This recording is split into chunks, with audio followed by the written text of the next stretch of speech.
こんにちは。ミルキーウェイチャンネルです。ミルキーとウェイでミルキーウェイ。この番組はミルキーとウェイと時々光からのメッセージを通して提供されております。今回のテーマは前回の続き会になります。前回は人間の物質的部分についてお話を紹介しました。ミルキーさん、その他に人間の肉体の部分についてどんな特徴がありますか？はい、そうですね。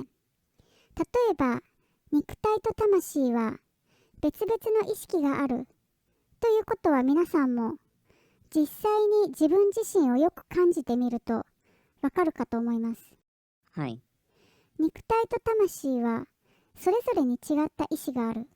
まだお腹の中にいる赤ちゃんの肉体に魂が宿って生まれてくるとき、肉体と魂で一つの完成された状態なんですが、でもその両方がちゃんと感情を持ってると思います。はい。例えば、どういうことなんですか？はい、私たちは体が傷ついたら痛いって感じますよね。はい。肉体がちゃんとそれを感じてくれる。でも肉体の意識とは別に人は行動することがあります。例えばリストカットとか、体はちゃんと痛みを感じてるのに自分で自分を傷つけてしまったり、魂と肉体はそれぞれが違うもの、別々の意識を持ったものでもあるので、ちゃんと肉体の意識を尊重してその声を聞いてあげることが大切だっていうことになります。なるほど。二つ別々の性質というか、意識があるから、一般的には辻褄の合わないようなことが起こるんですね。はい、そうです。すなわち自分の体だけど自分の肉体は肉体自身で意志を持っている。自分の魂は魂で意志や感情を持っている。それぞれが別々のもの。それがペアを組んでるっていう感じです。はい。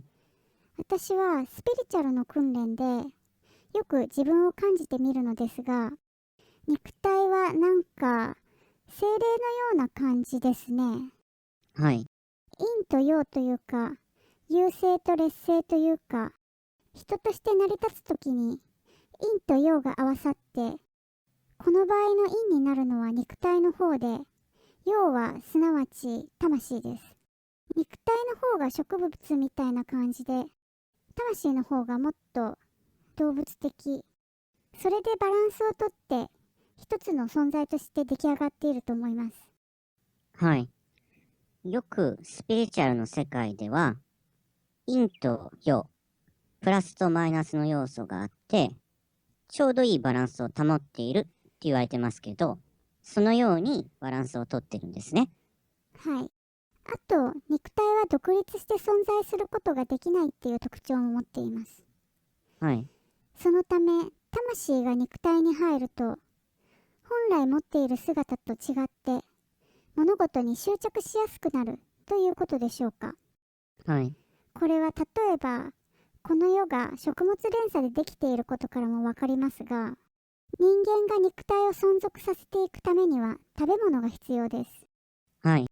自分の中から肉体の存続に必要な物質を生成することはできないので、独立した存在ではなくて、自分以外のものに依存した存在と言えます。はい。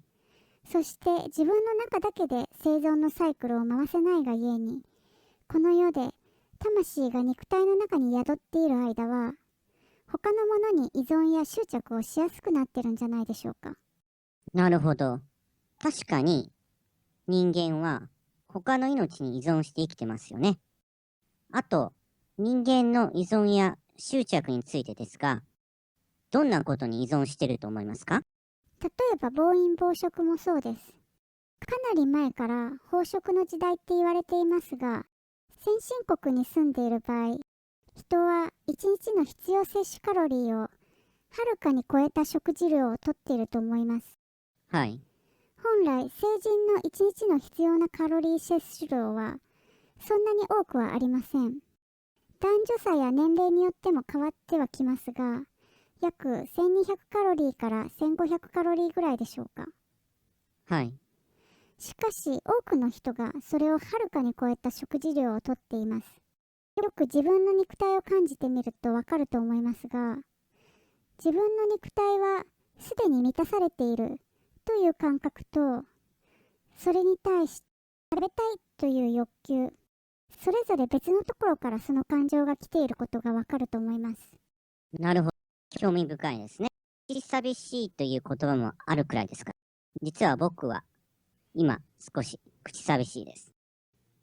考えてみると、僕も優にそのカロリーを超えていると思いますし、肉体の方が栄養が十分に満たされているから、もうそれ以上は欲しがっていないってことは理解できますが、それでは物質的に満たされているのになぜ食べたいという欲求が我々には出てくるんでしょうか。食べたいという欲求は精神的な理由などいろいろな原因から来るのですが、先ほどもお伝えしましたように、私たちがいるこの次元は食物連鎖の世界であり、それが人を依存傾向にさせているところが大きいと思います。はい。確かに食物連鎖のトップにいるのが我々人間ですからね。必要以上に食料や物を生産して消費を推進しているのがこの世の中のシステムだと思います。人間は独立して生きていけない存在と多かれ少なかれ思い込んでいる状態にいますので、もし依存せずに生きていければ、そういった自己生存本能の強い縛りに影響されることもなくなるかと思います。はい。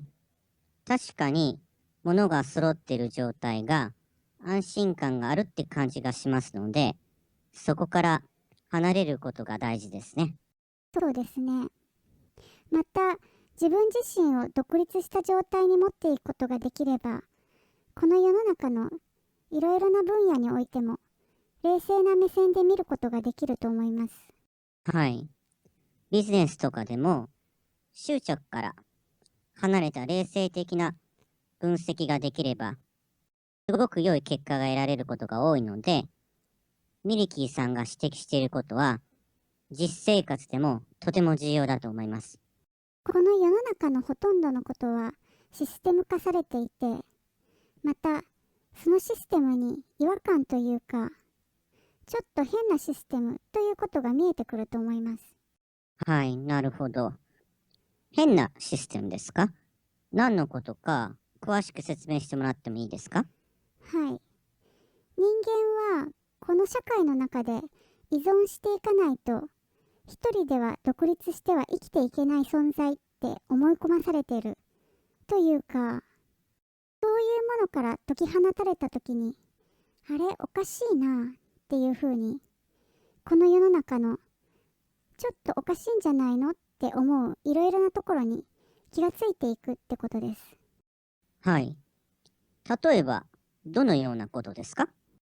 例えば、変なシステムっていうんでしょうか。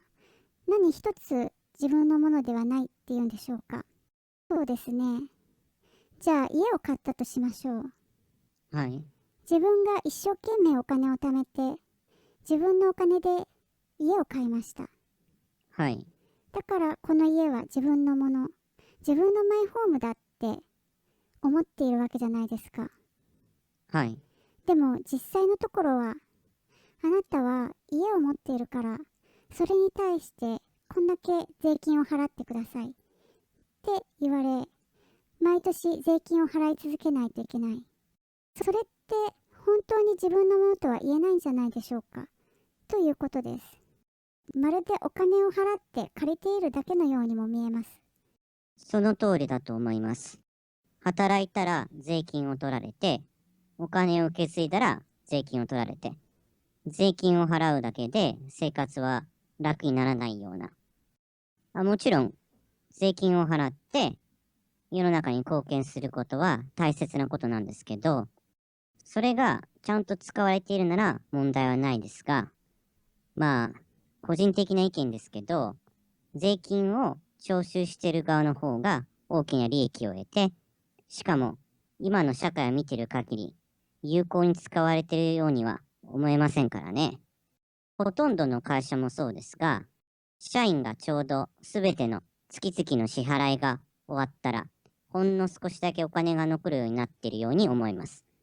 たくさんあげすぎると退職されたら困るはずなので、そうやって生かさず殺さず一生会社のために働かされる、そういったマシンを作り出してるんだと僕は思います。はい。すべてのこの世の中のシステムが何でしょうか、そういうふうにできているっていうのでしょうか。自分自身で独立できないようになっていて、あなたの個人的な持ち物に対してもお金を払ってくださいっていう、まあ変なシステムだよってことなんですが、世の中はそういうものだと麻痺させられている。何かにつながってないと不安を感じるように人は麻痺してるというのでしょうか。私たちはそういうルーティーンの中でもう生まれた時から慣れてしまっています。そしてそこからいきなりポンと外に出ることがなかなかできないっていうのでしょうか。はい、そうですよね。そこから外れるっていうことは、一般的な常識的な考えから離れて、自分の頭で考えて行動するってことですから、なかなかハードルが高いことですよね。はい、そうですね。でも人っていうのはバリバリ汗水流して働いて、それでマイホームを持って家族を持って定年退職してっていう、そういう人生を素晴らしいことだって信じ込まされているわけですよね。そうですね。僕たちはスピリチュアルの話だけではなく、お金の話や仕事の話もよくするのですが、例えばですね、35年のローンを組んで定年まで働いて、退職金をもらって、ようやく65歳とか70歳で解放されて、はい、これって素晴らしい人生だよねって。それが学校教育で、そういうふうに僕たちは子供の頃からずーっと思い込まされてるわけじゃないですか。よし、やっとやりたいことができるって思っても、その時には体はもう思うように動かない。そういう話をよく聞きますよね。はい、そうですね。その幸せって本当なのっていうところです。そうじゃないんじゃないのって。そういった生き方が本当にその人に合っていて好きな人もいるかもしれませんが、全ての人が当てはまるわけではないですし、その人個人の幸せよりも役割を演じることが求められていて、本当の自分の幸せとは何だろう。世の中に流されることなく、ちゃんと自分自身を見て感じて知ることが自分を生きるためには大切なんじゃないかなって、そういうことを言いたかったわけです。そうですよね。それは社会のシステムに縛られてるのであって、自由な生き方とは言えませんし、僕的には幸せだと思いません。多くの人が思ってることだと思いますよ。だって、僕がしている仕事には免許が必要なんですけれども、ただ登録料と管理されてるウェブサイトのためだけに10万近く毎年支払っています。今回、このコロナ禍で生活が大変な時に登録料が上がってましたからね。登録料が上がってたんですね。そういったことに気づいている人は変なシステムだとわかります。でも感覚が麻痺してしまうとおかしいことに気がつかない。そしてどっぷりと依存に入っちゃったら変な安心感を持つようにもなって、もうここに所属しているから安心だとか、そういう風になっちゃうかもしれません。そうですよね。この世の中のシステムっていうのは学校教育から始まって、本当の意味での幸せということを考えさせずに思考停止みたいな状態にして、それが正しいと思い込まされているようなそのような気がします。そういった思い込みから脱して、本当の意味で自由で幸せな生き方ができるようにしたいですね。はい。ということで、第6回の放送でした。この雑談が面白いと思った方は、高評価とチャンネル登録をお願いします。皆さんに幸福が訪れますように。また来週。